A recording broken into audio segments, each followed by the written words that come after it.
అన్నమయ్య జిల్లా రైల్వే కోడూరు ప్రభుత్వ డిగ్రీ కళాశాలలో కళాశాల principal doctor M Bhaskar Reddy అధ్యక్షతన ఏపీసీసీఈ ఆదేశాల మేరకు స్టూడెంట్ ఇండక్షన్ ప్రోగ్రాంలో భాగంగా కళాశాల విద్యార్థులకు యాంటీ ర్యాగింగ్ అనే అంశంపై సమావేశం నిర్వహించడం జరిగింది. కార్యక్రమానికి ముఖ్య అతిథిగా railway Koduru circle inspector K Hema Sundar Rao, అతిథిగా శ్రీకాళహస్తి ప్రభుత్వ డిగ్రీ కళాశాల ప్రిన్సిపల్ డాక్టర్ ఎం శ్రీలత హాజరయ్యారు. అధ్యక్షోపన్యాసంలో principal doctor M Bhaskar Reddy మాట్లాడుతూ కళాశాలలో నూతనంగా చేరిన విద్యార్థులతో సీనియర్ విద్యార్థులు సోదరభావంతో వ్యవహరించాలని, వారికి ఆదర్శంగా ఉండాలని, విద్యలో రాణించాలని తెలిపారు. ఈ కార్యక్రమానికి ముఖ్య అతిథిగా పాల్గొన్న railway Koduru circle inspector K Hema Sundar Rao మాట్లాడుతూ ప్రభుత్వ కళాశాలలో విద్యను అభ్యసించడం చాలా శుభ పరిణామమన్నారు. ఏ విద్యార్థి కూడా ర్యాగింగ్, మాదక ద్రవ్యాలకు పాల్పడకుండా, ఎలాంటి అవాంఛనీయ సంఘటనలు జరగకుండా యువత మన పరిసరాలను జాగ్రత్తగా గమనించాలని, అసాంఘిక కార్యకలాపాలకు పాల్పడితే దాని చర్యలు తీవ్రంగా ఉంటాయని, విద్యార్థులు విద్యపై దృష్టి పెట్టి ఉన్నత చదువులు చదివి ఉద్యోగాలు సంపాదించాలని, ఆ విధంగా అడుగులు వేయటకు సరైంది ప్రభుత్వ డిగ్రీ కళాశాల అని, నేను కూడా ప్రభుత్వ డిగ్రీ కళాశాలలో విద్యను అభ్యసించి ఈ స్థాయిలో ఉన్నానని, మీరందరూ మంచి చదువులు చదివి ఉద్యోగాలుగా రాణించాలని కోరారు. అతిథిగా పాల్గొన్న శ్రీకాళహస్తి ప్రభుత్వ డిగ్రీ కళాశాలలో ప్రిన్సిపల్ డాక్టర్ ఎం శ్రీలత మాట్లాడుతూ విద్య యొక్క ఆవశ్యకతను, ర్యాగింగ్ వల్ల వచ్చే దుష్ఫలితాలను వివరించారు. ఈ కార్యక్రమంలో కళాశాల vice principal doctor G Ramesh, IQ AC coordinator G Dayanandam, కళాశాల anti ragging committee convener doctor G Srinivasulu, RRC coordinator doctor E Premalatha, NSS coordinator doctor S Subrahmanyam Raju, anti ragging committee సభ్యులు డి వెంకటేశ్వర్లు, ఎస్ విశ్వనాథ. 10%, డిగ్రీలో 59.7, 3 సబ్జెక్ట్స్ కంపార్ట్మెంటల్ పాస్. నాకే ఇంత మంచి లైఫ్ ఇచ్చినప్పుడు దేవుడు, అంటే నాకు వేరే ఇష్యూ ఎగ్జామ్స్ రాసేటప్పుడు మా ఫాదర్ ఎక్స్పైర్. సో నాకుండే పరిస్థితి ఎవరికి, మీ అందరికీ ఎటువంటి ఇబ్బంది లేకుండా దేవుడు అన్నీ ఇవ్వాలి. ప్లస్ మీకు మీ అంటే డ్రగ్స్ గురించి నేను చెప్తున్నాను. 3.5 years నేను రైల్వే ఇన్స్పెక్టర్గా చేసేసి వచ్చాను. అండ్ మెయిన్ ట్రాన్స్పోర్టు రైల్వే ఎంచుకుంటారు వాళ్ళు. గాంజా మన దగ్గర ఈజీగా దొరికేది, అంటే పబ్లిక్లో ఈజీగా దొరికేది. ముందు సాధువులు రోడ్ల మీద పడి దేవాలయాల దగ్గర ఉండేవాళ్ళు, వాళ్ళ ఆకలిని చంపుకోవడానికి అదేదో బంజాక్ అంటారు. ఎప్పుడో ఎక్కడనో 1-2 గ్రామాల్లో 1-2 దగ్గర ఇంత ఉండేది. ఇప్పుడు చాలామంది దగ్గర ఇంత ఉంటున్నారు. అది కూడా చాలామంది స్టూడెంట్సే ఉన్నారు. అండ్ మేము రైల్వే స్టేషన్లో పనిచేసేటప్పుడు 3.5 years అన్నాం. Tirupati railway station, RTC bus stand అక్కడనే ఉంటుంది, దేవస్థానం దగ్గరకు వచ్చేవాళ్ళు అక్కడనే ఉంటారు. ఎక్కువ ఫుడ్ అవైలబిలిటీ అక్కడనే ఉంటుంది. ఏది విష్ణు నివాసము, ఎన్నికల గోవిందరాజస్వామి చౌటీసు, శ్రీనివాసం. కావలసినంత తీసుకుంటారు గంజాయి, కావలసినంత తింటారు. అడిగిపోయి రైల్వే స్టేషన్ వచ్చి అనుకుంటారు. వల్ల ఒక ఎగ్జాంపుల్ అంటే ఏపీఆర్ స్కూళ్ళల్లో 10వ తరగతిలో మంచి మార్కులు తెచ్చుకునే వాళ్ళకి ఎంట్రన్స్ ఎగ్జామ్స్ లేకుండా ఆ 10వ తరగతిలో వచ్చినటువంటి మార్క్స్ బేస్ మీద గ్యారంపల్లి ఏపీఆర్ చేసి, అంటే మన పీలియర్ పక్కనే ఉంటుంది, అక్కడ మార్క్స్ బేస్ మీద తీసుకున్నాను. అందులో ఓదీసీలో నేను లాస్ట్ స్టూడెంట్, 520 మార్కులు. ఎంఈసీలో ఇచ్చారు సీటు. ఫస్ట్ ఇయర్ ఎండింగ్ దాకా వచ్చిన తర్వాత బైపీసీలో చేర్చినాను. నాకు ఎంపీసీ కావాలని ఎగ్జామ్ ఫీజు కట్టే ముందర ఎంపీసీ చేరినాను. ఫెయిల్ కాలేదు, జస్ట్ పాస్ మార్కులతో పాస్ అయ్యాను. ఆడ 10వ తరగతిలో మ్యాథ్స్, సైన్స్, సోషల్లో 100కు 100 వచ్చిన వాళ్ళు ఉన్నారు. ఇంటర్మీడియట్లో 100 మంది మేము స్టూడెంట్ అయితే 21 మంది మాత్రమే పాస్, 79 మంది ఫెయిల్. వై? బికాస్ లోకల్గా ఉండే గ్యారంపల్లి ఏపీఆర్ స్టూడెంట్స్ ఏపీఆర్ జేసీలో ఉండేవాళ్ళు బయట నుంచి వచ్చిన మమ్మల్ని, అంటే ఇప్పుడు ఎక్కడ లేదండి ఆ ర్యాగింగ్, అతి దారుణంగా మమ్మల్ని హింసిస్తే మేము అప్పుడే పీలేరు అర్బన్ పోలీస్ స్టేషన్కి పోయి వాళ్ళ మీద కేసులు పెట్టాం. వాళ్ళు ఉండేది 50 మంది, మేము ఉండేది 100 మంది. వాళ్ళు ఏదో చేస్తారని చెప్పి మేము అప్పుడు ఇంకా ఫ్లోరింగ్ కూడా అవ్వలేదు, హాస్టల్ పక్కనే ఉంటుంది. ఆ ఇసుకలోనే రాడ్లు, గాజు సీసాలు పెట్టుకోండి. అండ్ మాకు లెక్చరర్స్ లేరు. ఏపీఆర్ స్కూల్ స్టూడెంట్ స్కూల్లో ఉండే స్కూల్ టీచర్స్ వచ్చేసి ఇంటర్మీడియట్ సబ్జెక్ట్ చెప్తా ఉన్నారు. అంటే మా సీనియర్స్తోనే అది స్టార్ట్ అయ్యింది. అండ్ మోర్ పిటీ ఏంటంటే ఆ దాంట్లో కూడా ఎక్కువ ఇన్వాల్వ్ అవ్వలేదు మనం. అండ్ ధర్నాలు చేసాం అక్కడికి పోయి ఏపీఆర్ స్టూడెంట్ సొసైటీ ఉంటుంది హైదరాబాద్ అబిడ్స్ రోడ్లో పోయి మొత్తం 200 మంది ధర్నాలు చేస్తే సెకండ్ ఇయర్ ఎండింగ్లో మాకు దాదాపు 36 మంది ఫ్యాకల్టీ వచ్చారు. 100 మందిలో 21 మంది మాత్రమే పాస్ అయిన స్టేజ్ నుంచి ఒక 2 ఏళ్లకు ఇంటర్మీడియట్లో స్టేట్ లెవెల్ ర్యాంక్స్ వచ్చాయి. అంటే గురువులు ఉంటే లైఫ్ అలా ఉంటుంది, గురువు లేకపోతే ఆ 2 ఏళ్ళు అనుభవించడం ద్వారా ఆడ నాశనమైన వారు నాశనమైనారు. కొద్దిగా అంతో ఎంతో భయము భక్తి మళ్ళీ నేను డిగ్రీలోకి ఎన్సీసీలో దాంట్లో ఉండిపోయినాడు కదా, కొద్దిగా మళ్ళీ లైన్లో గాల్లోని గవర్నమెంట్ జాబ్ మిలిటరీ దేశం వదిలేసేది. స్టేట్లో కూడా ఏ జాబ్ రాదు, ఈవెన్ సాఫ్ట్వేర్ ఇంజనీర్స్ కూడా రాదు. వాళ్ళు కూడా మా పోలీస్ ఎన్ఓసీని అడుగుతారు. గొడవ ఎందుకు అయ్యా? పశువుల మనం విచిత్రంగా ప్రవర్తించాలి, జంతువుల మా అడవిలో భగవంతుడు బలహీనం చేసుకున్నాం. సొసైటీ ఇది అంటే నేను చెప్తున్నాను. అంటే సార్ కూడా రిక్వెస్ట్ చేశాను, సార్ ఎన్సీసీ చేయించడానికి, ఎన్సీసీ ఇంప్రూవ్ చేయడానికి.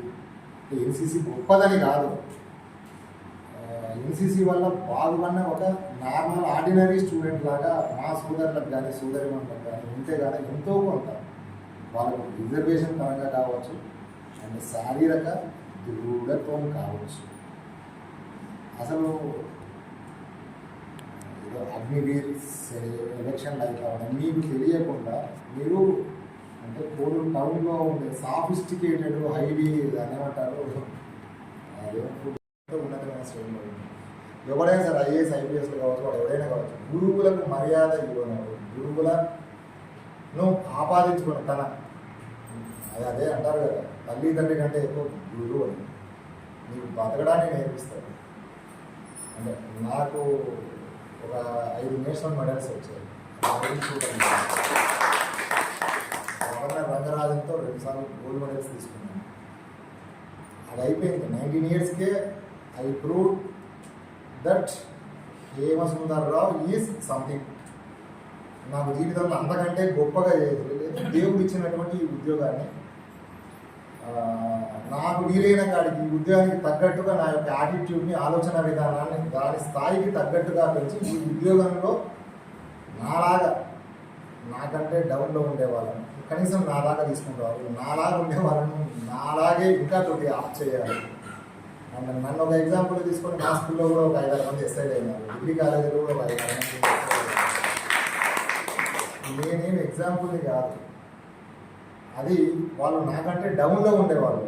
అన్న బాగా చదివినాడు, ఇట్ట చేసినాడు, అట్ట చేసినాడు అని చెప్పేసి ఏదో ఉంటుంది. మీకు మీ సీనియర్ ఎవడైనా మంచిగా చదివితే వాళ్ళలాగా వాళ్ళ యొక్క అభిప్రాయాలను, లేకపోతే మా ఎన్సీసీ సార్ అబ్దుల్ ఖాదర్ 2000 సంవత్సరంలో అయిపోయింది, 24 ఏళ్ళు అయిపోయింది. అబ్దుల్ ఖాదర్ ఆయన నాకు ఎన్సీసీ డ్రెస్ ఇచ్చినాడు, ఎన్సీసీలో నేర్పించినాడు. ఇంకా కల్నల్ పీటీ జోష్ ఆయన నాకు చేతికి తుపాకీ ఇచ్చినాడు. ఎవరికి ప్రాక్టీస్ చేయలేనటువంటి 25,000 ఆమినేషన్ నాకు డ్రై ప్రాక్టీస్. నాకు గురువు లేడు, రైఫిల్ షూటింగ్ కోచ్ లేడు, but I stood as national number 1 in 2000 year. అంటే అది ఒక్క దాని ఏమంటారు సక్రమమైన పద్ధతిలో నేర్పించేది సాఫిస్టికేటెడ్గా ఉంటుంది ప్రైవేట్ స్కూల్స్ అండ్ ఏజెన్సీలో. గవర్నమెంట్ స్కూల్స్లో ఎట్లుంటాయంటే ఆటుపోట్లు ఉంటాయి, నేల ఉంటుంది, మధ్యలో ఉంటుంది, అన్ని వాడు కింది మీది చూస్తుంటాడు. అంటే ఎట్లా గురువు లేకుండా, ఎట్లా కోచ్ లేకుండా ఎట్లా కొట్టినామంటే 10కి 10 పాయింట్లు ఎట్లా ఫైర్ చేయాలో నాకు తెలియదు, కానీ దాన్ని ఫైర్ చేసినప్పుడు పక్కకి ఎట్ట పడుతుందో నాకు తెలుసు. కాబట్టి ఆ విధంగా కాకుండా చేసినానని చెప్పినాను. మీకు అర్థమైందా నేను చెప్తున్నది? బుల్లో కోచ్ అనేవాడు బుల్లోనే ప్రతి రౌండ్ ఎట్లా బుల్ని దాకాల 10కి 10 పాయింట్లు రావాలని చెప్పేసి చెప్తాడు కోచ్ ఉంటే. కోచ్ లేకపోతే నీకు నువ్వే ఓన్గా ప్రాక్టీస్ చేస్తామంటే 20,000 రౌండ్లు ఒక ఎన్సీసీ స్టూడెంట్ తన లైఫ్ టైం 3 ఇయర్స్లో 5 రౌండ్లు మాత్రమే ఇస్తారు. నా మీద నమ్మకంతో నా గురువు గారు 20,000 ఆమినేషన్ ఇచ్చారు. అది ఫైర్ చేస్తూ ఉన్నాను, చేస్తూ ఉంటే worked here for 3.5 years. 3 సంవత్సరాల 8 months ఇక్కడ పనిచే 7 months పనిచేశాను. So I had very pleasant experience here. ఇప్పుడు నేను చిన్న అనెక్డోట్ చెప్పేస్తాను చాలు, ఎందుకంటే ఆయనకి ర్యాగింగ్ పోయినా కాబట్టి ఇక్కడ ర్యాగింగ్ అనేది it's a kind of pleasure people will get. ఒక హ్యాపీనెస్ పొందుతారు ఏంటి, అవతల బాధపడితే చూసి ఆనందపడే యాటిట్యూడ్ పెరిగిపోతూ ఉంది కాబట్టి, హింసను చూస్తే ఇంకా ఎక్కువ ఇన్స్పైర్ అవుతున్నారు కాబట్టి. But here ragging free campus, but some other problems may be there. That's what I say, that do unto others as you do unto you. మీకు ఇతరులు ఎలా చేయాలి, ఎలా ఉండాలని కోరుకుంటారో అలా మీరు ప్రవర్తించాలి ఇతరులతో. వేరే వాళ్ళు ఏదైనా ఒక మాట అంటే మీరు బాధపడేటట్లయితే మీరు కూడా అనకూడదు. So it should be reciprocated. And for that ఒక యాక్షన్ మనం చేసేస్తున్నామంటే అది వెనక్కి తీసుకోలేని యాక్షన్ అయితే కనుక నష్టం ఎక్కువ ఉన్నప్పుడు మనం ఏం చేయలేము, చాలా బాధపడతాం. అందుకని ఇప్పుడు యాక్షన్ ఏంటి, ఇతరులను బాధ పెట్టడం. సపోజ్ జూనియర్స్ కదా, ఇంకొకరు ప్రొఫెషనల్ కాలేజెస్లో చాలా సీరియస్గా ఉంటుంది. But here you have to understand, once we did something then we cannot take back the step, then we have to regret. ఒక పని చేసిన తర్వాత వెనక్కి తీసుకోలేకపోతే చాలా పశ్చాత్తాపడతాం. కాబట్టి ఆ స్థితి మనకు రాకూడదు. నేను ఎందుకు ఇలా బాధపడ్డాను అనే పరిస్థితి రాకూడదు. That the bond between father and then son అయితే ఫాదర్ ఒక నేను చెప్పానో ఏమో నాకు గుర్తులేదు, but this should be known to all the people. మనం ఎలా చేస్తే ఎలా ఉంటుంది అనేది మనం అర్థం చేసుకోవాలి. ఇప్పుడు ఇక్కడ ఏంటి అంటే ఒక ఫాదర్ ఒక ఫార్మర్ మంచి ట్రాక్టర్ కొత్త తీసుకొని వచ్చాడు, ఉత్సాహంగా బాగా తినాలనేసి తెచ్చి బయట పెట్టినాడు. ఒక కిడ్ ఉన్నాడు, 5 to 6 years son is there, and father loves the son very much, and then the son also loves his father very much. So that bond is there. ప్రేమ అనేది ఉంది, గుర్తుపెట్టుకోండి అక్కడ ఒకరి పట్ల ఒకరికి. ఫాదర్ ఏం చేశాడు, ట్రాక్టర్ బయట పెట్టేసి లోపలికి వచ్చేసాడు. What happened, the son has gone there and then he's very curious about watching all that tractor. ఇందో పెద్ద బండి తెచ్చేసినట్టు మా నాన్న, భలే బాగా ఉంది. And then he was observing, దాని చుట్టూ తిరుగుతున్నాడు, అబ్జర్వ్ చేస్తున్నాడు. అక్కడక్కడ చూశాడు, ఏంటేంటో కనిపిస్తూ ఉన్నాయి. ఇంట్లోకి అప్పుడప్పుడు వాళ్ళకు డాడీ రిపేర్ చేసేటటువంటి that kit was they, spanners అవంతా ఉంది, ఇంప్లిమెంట్స్ ఉంది. కిట్ తీసుకొని వచ్చేసి ఆ నట్స్ అన్నీ తీసేసినాడు అనమాట. దానికి ఆ నట్స్ పిల్లవాడైనా కూడా వాళ్ళ ఫాదర్ చేసేదాన్ని అక్కడ ఫాలో చేసి అవన్నీ తీసేశాడు. తీసేటప్పుడే వాళ్ళ ఫాదర్ బయటకు వచ్చాడు. బయటకు వచ్చిన తర్వాత సార్ సారీ వితౌట్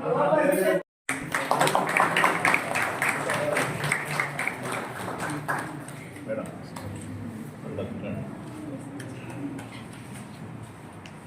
మా స్టూడెంట్స్